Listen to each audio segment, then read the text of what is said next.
Assalamualaikum warahmatullahi wabarakatuh. Selamat pagi untuk anak-anakku kelas 12 IPS 1, IPS 2, dan IPS 3 yang sekarang sedang ada di rumah. Video ini adalah yang kesekian kalinya di pembelajaran daring, dan pada kesempatan ini saya akan menjelaskan subtopik terakhir dari topik wilayah perwilayahan dan tata ruang wilayah. Oke, saya lanjutkan. Anak-anak, ini adalah skema peta konsep di awal yang sudah saya sampaikan. Jadi kita dulu membahas tentang wilayah yang pertama, di mana wilayah itu ada dua sudut pandang. Yang pertama adalah sudut pandang akademis, yang kedua adalah sudut pandang administratif. Yang dua-duanya itu juga membahas tentang wilayah. Ya, ini. Nah, yang wilayah administratif lebih-lebih itu membahas di samping ada wilayah formal dan fungsional, itu ada wilayah perencanaan. Kemudian dari wilayah itu dibuat zona-zona kecil dengan kategori tertentu yang namanya perwilayahan. Dari perwilayahan itu dipilih yang paling potensial untuk dikembangkan menjadi pengembangan wilayah. Dari pengembangan wilayah itu maka akan dilakukan suatu tindakan untuk menjadi pusat pertumbuhan ekonomi. Nah, semuanya itu akan tercapai dengan baik bila ada tata ruang yang baik. Itu tata ruang yang baik itu akan menumbuhkan ekonomi yang baik, juga keseimbangan alam yang baik, sehingga mencapai kesejahteraan manusia. Gitu ya. Jadi manusia itu akan sejahtera, itu tidak hanya ekonominya itu bagus, meningkat, tapi juga sejahtera dengan lingkungannya. Ada keseimbangan alam yang baik, udaranya segar, tidak bising, tidak ada polusi dan sebagainya. Oke, saya lanjutkan. Kita akan memulai membahas tentang tata ruang wilayah. Anak-anak,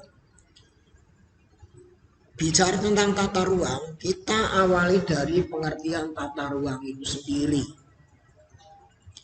Tata ruang itu apa? Yaitu keseimbangan pola dan struktur.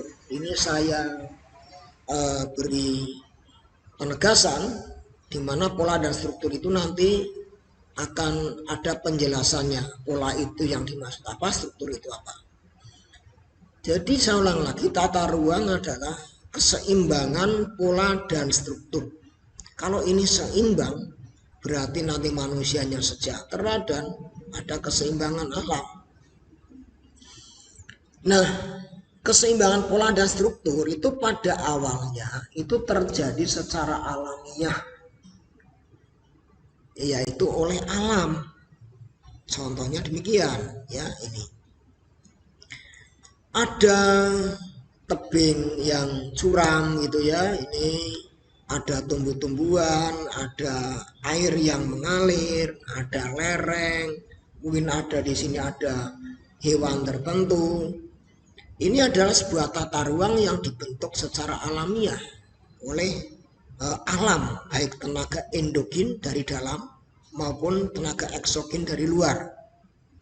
Tenaga endogen misalnya terjadi pengangkatan, ya, kemudian membentuk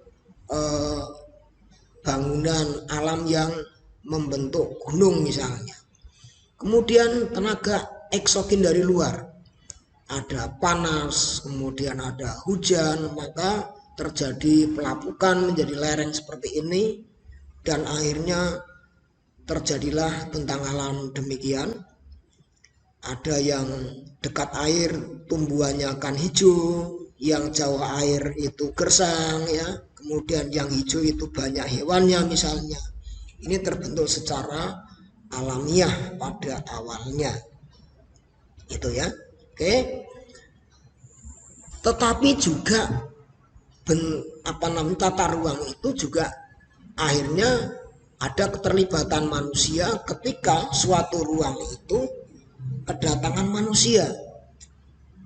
Ya, nih contohnya Desa Sedayu itu kan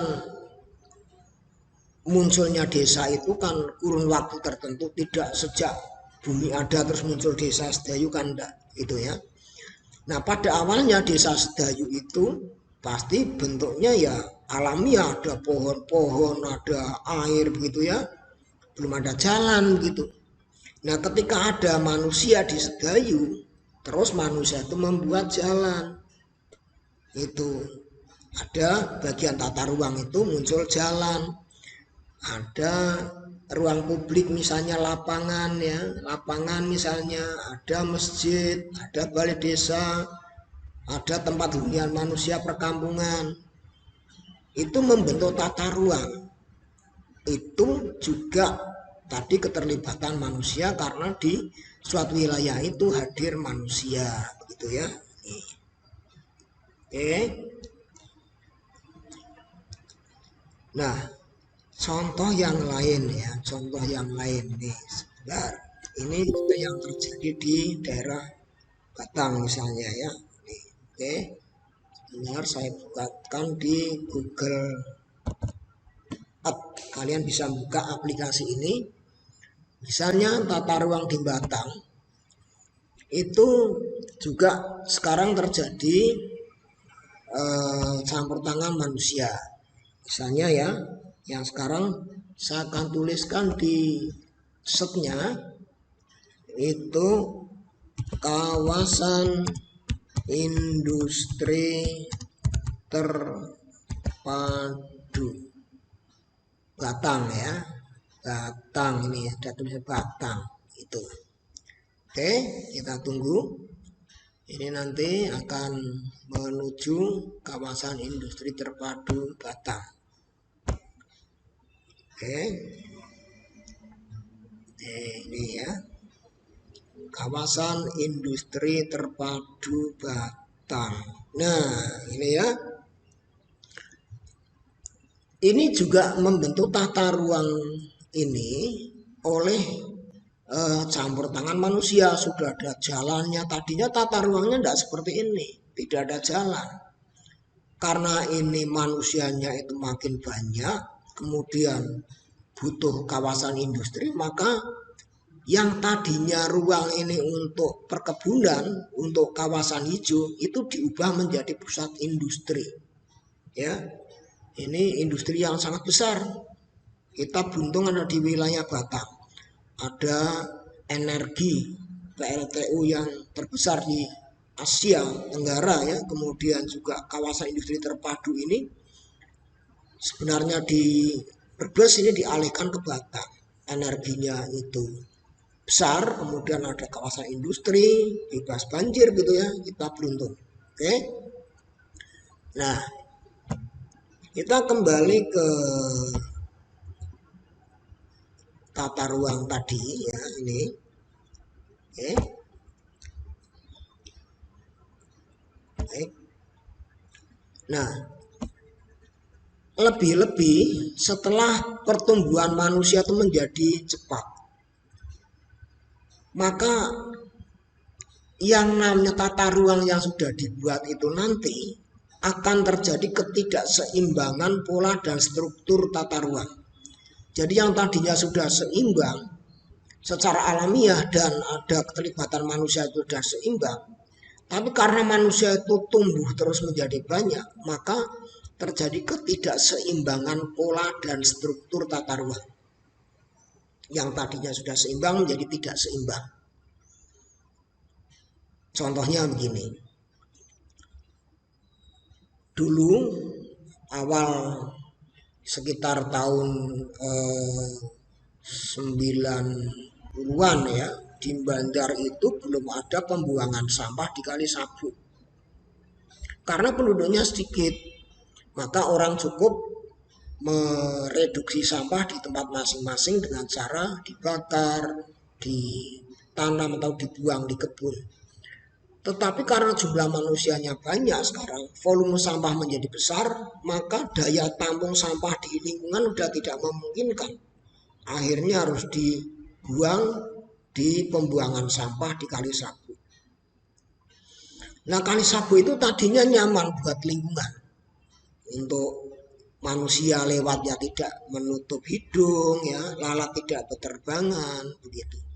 Tetapi setelah ada pembuangan sampah menjadi tidak nyaman, ya, tidak seimbang begitu lingkungannya, ya, itu. Nah, oleh karena itu, karena pertumbuhan manusia itu menjadikan ketidakseimbangan pola dan struktur baru, maka butuh penataan ruang lagi, ya. Oleh siapa? Oleh manusia, terutama oleh manusia. Setelah manusia itu menjadi banyak, maka butuh penataan ruang oleh manusia, gitu ya. Contohnya ya, contoh ini ya. Contoh saya carikan lagi di Bendungan Candi. Ini Bendungan Candi yang ini. Ini. Oke. Nah, bendungan ini itu juga dibuat oleh manusia. Ya, karena manusia bertambah banyak, butuh sawah yang banyak, butuh air yang banyak, maka diaturlah air mengalir ini menjadi irigasi teknis seperti ini. Gitu ya. Oke. Kita lanjutkan lagi. Apa penataan ruang itu? Yaitu upaya aktif manusia. Slideshow ya. Upaya aktif manusia untuk mengubah pola dan struktur serta pemanfaatan ruang dari satu keseimbangan menuju keseimbangan baru yang lebih baik. Dengan demikian yang namanya tata ruang itu selalu dinamis. Satu saat seimbang, tapi nanti pertambahan manusia menjadi ketidakseimbangan baru. Butuh penataan ruang baru. Terus begitu, ya, ini. Oke, dilanjutkan. Nah, sekarang pentingnya penataan ruang itu apa? Pentingnya begini, bahwa yang ada di sekitar kita itu yang optimal, yang sangat menguntungkan bagi individu atau seseorang, tidak selalu optimal bagi masyarakat. Itu. Yang optimal buat saya atau buat seseorang itu belum tentu optimal bagi orang lain. Contoh begini, ada orang rumahnya di pinggir jalan, depannya trotoar, misalnya sepanjang bandar kota ya, depan kecamatan sampai ke selatan, itu kan rumah-rumah depannya trotoar. Fungsi trotoar itu untuk jalan kaki, pejalan kaki, pedestrian ya, agar orang merasa nyaman jalan, tidak takut kesamber motor, itu ya, dan relatif teduh karena di trotoar itu ada pohon peneduhnya. Ini supaya sejahtera, orangnya nyaman. Tetapi orang-orang tertentu yang rumahnya kebetulan ada di berbatasan dengan trotoar, memanfaatkan trotoar itu untuk jual bensin, untuk bengkel ya, itu. Misalnya yang paling mudah itu depan kecamatan itu kan trotoar harusnya untuk jalan kaki, itu untuk jualan orang. Itu optimal bukan buat orangnya, buat pemakainya, optimal banget untuk jualan laris ya. Bagi yang membuat jualan di depan rumah maka optimal karena tenaganya tidak usah wirawiri ke sana kemari karena cukup dekat dengan rumah, jualan di trotoarnya. Optimal sekali bagi orang itu. Tetapi tidak optimal bagi masyarakat. masyarakat menjadi tidak bisa memanfaatkan trotoar itu dengan baik, tidak optimal masyarakat memanfaatkannya. Maka perlu yang namanya penataan ruang gitu, ditata gitu ya. Oh ini untuk jalan kaki, tidak boleh untuk jualan misalnya ya.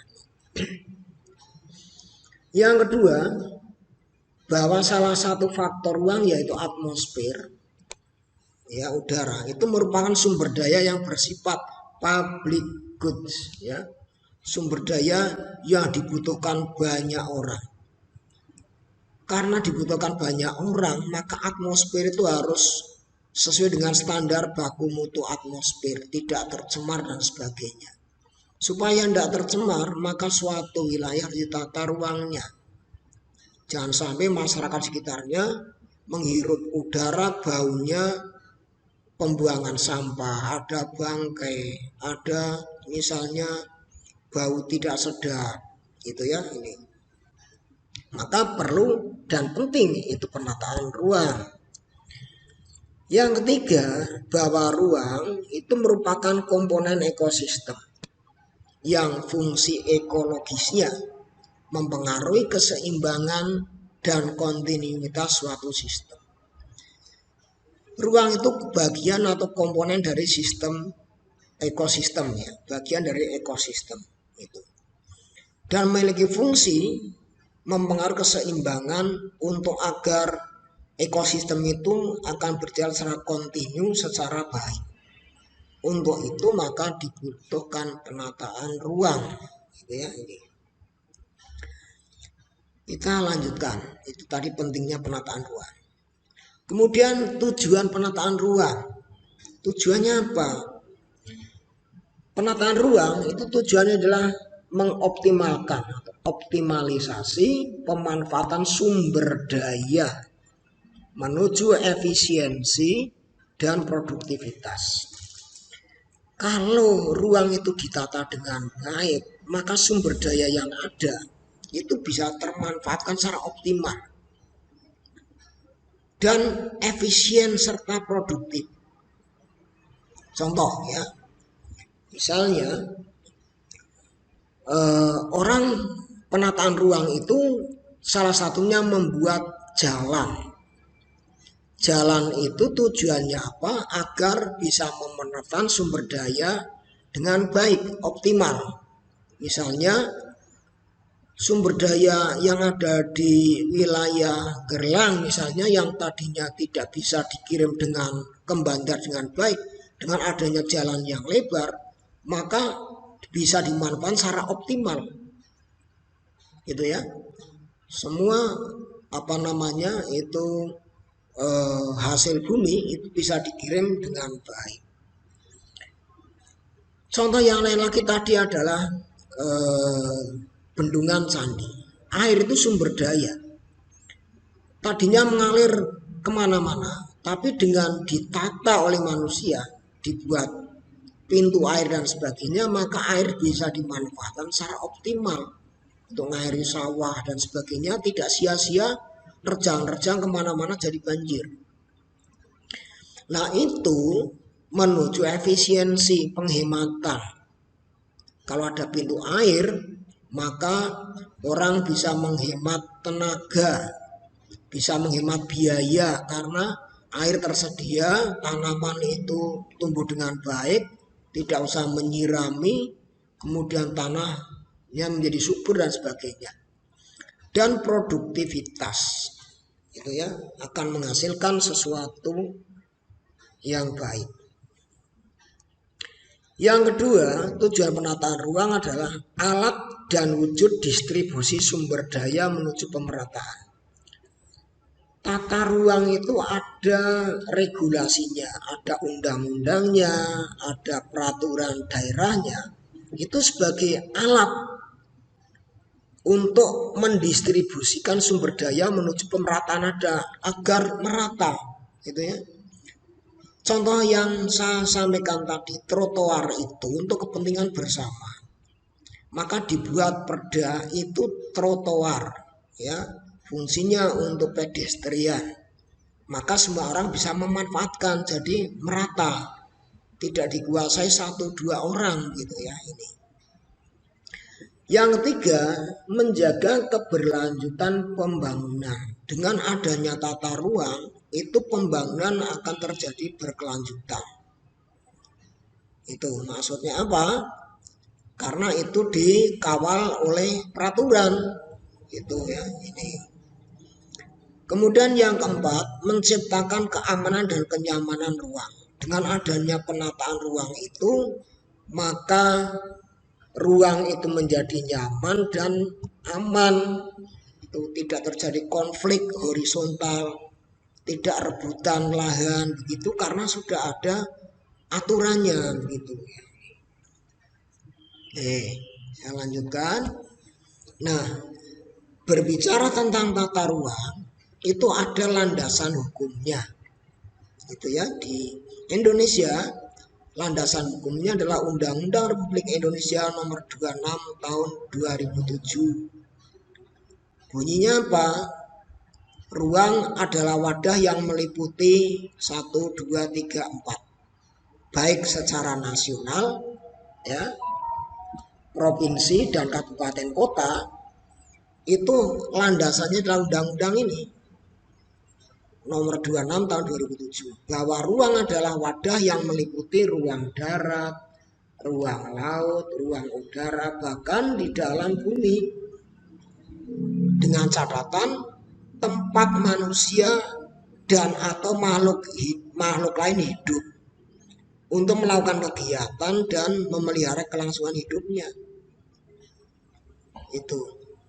Kalau di dalam laut kan tidak mungkin ada manusia ya, tapi kan ada makhluk hidup melakukan kegiatan, aktivitas, bernapas, berkembang biak begitu. Demikian juga di udara, gitu ya. Ini menurut undang-undang ruang adalah ini: darat, laut, udara, dan di dalam bumi. Dengan catatan tempat makhluk hidup atau manusia melakukan kegiatan, memelihara kelangsungan hidupnya. Oke. Saya lanjutkan tentang tata ruang. Tata ruang itu di dalam undang-undang itu meliputi ketentuan struktur ruang dan pola ruang. Nah, ini ketemu. Tadi di awal keseimbangan pola dan struktur. Nah, ini akan ketemu kita ya. Tata ruang meliputi ketentuan struktur ruang dan pola ruang. Apa struktur ruang? Yaitu susunan pusat-pusat permukiman dan sistem jaringan sarana dan prasarana yang berfungsi sebagai pendukung kegiatan sosial ekonomi masyarakat yang secara hierarkis atau bertingkat ya, memiliki hubungan fungsional. Saulang, struktur adalah susunan pusat-pusat permukiman, misalnya kampung, kota, desa, dan sistem jaringan sarana prasarana yang berfungsi sebagai pendukung kegiatan ekonomi. Apa itu? Jalan misalnya, itu kan sarana yang berfungsi pendukung kegiatan ekonomi. Kemudian pom bensin misalnya ya, kemudian pasar misalnya, kawasan industri terpadu, itu adalah struktur ruang. Kemudian yang kedua adalah pola ruang. Apa itu? Pola ruang adalah distribusi peruntukan ruang dalam suatu wilayah yang terdiri dari ada pola untuk fungsi budidaya, ada untuk fungsi lindung. Itu. Jadi yang untuk pola ruang itu ada yang untuk distribusi budidaya, ada untuk fungsi lindung. Kalau jalan masuknya apa ya? Jalan lindung apa budidaya? Oh ya, budidaya itu ya ini. Oke, saya lanjutkan. Nah, tentang tata ruang itu ada tata ruang nasional, provinsi, kabupaten, kota. Di Kabupaten Batang sendiri itu tentang tata ruang sudah ada peraturan daerahnya. yaitu Perda nomor 13 tahun 2019 tentang Rencana Tata Ruang Wilayah Kabupaten Batang tahun 2019 sampai 39. Berlaku berapa? 2019 sampai 39, 20 tahun ya, 20 tahun, dan setiap 5 tahun bisa ditinjau kembali. Yang ini silakan download ya, ini di download perda ini. Semua tentang seluk-beluk tata ruang itu ada di perda ini. Nah, baik perda tingkat provinsi, kabupaten atau yang nasional yang dikeluarkan oleh Kementerian Agraria itu isinya sebenarnya relatif sama bagian-bagiannya. Oke, saya lanjutkan. Nah, setelah kalian mengunduh perda itu, dibaca semuanya. Kemudian coba ada pertanyaan-pertanyaan ini, silakan dijawab untuk menguji kompetensi kalian. 1. Bagian dari tata ruang adalah pola ruang ya. Bagian dari tata ruang adalah pola ruang. Tadi ada pola, ada struktur ya. Nah, salah satunya adalah pola ruang. Bagian dari tata ruang adalah pola ruang, di mana terdiri dari kawasan lindung dan budidaya tadi.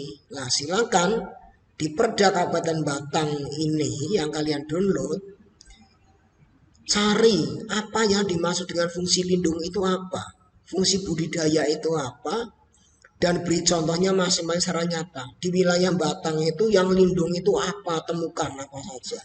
Yang budidaya temukan di pasal berapa, wilayahnya mana, gitu ya. Kemudian berikutnya, skala peta tata ruang diatur dalam undang-undang, yaitu untuk wilayah kabupaten itu 1/50.000. Nah, secara nyata jarak antara Batang Barat dan Kabupaten Batang Timur sepanjang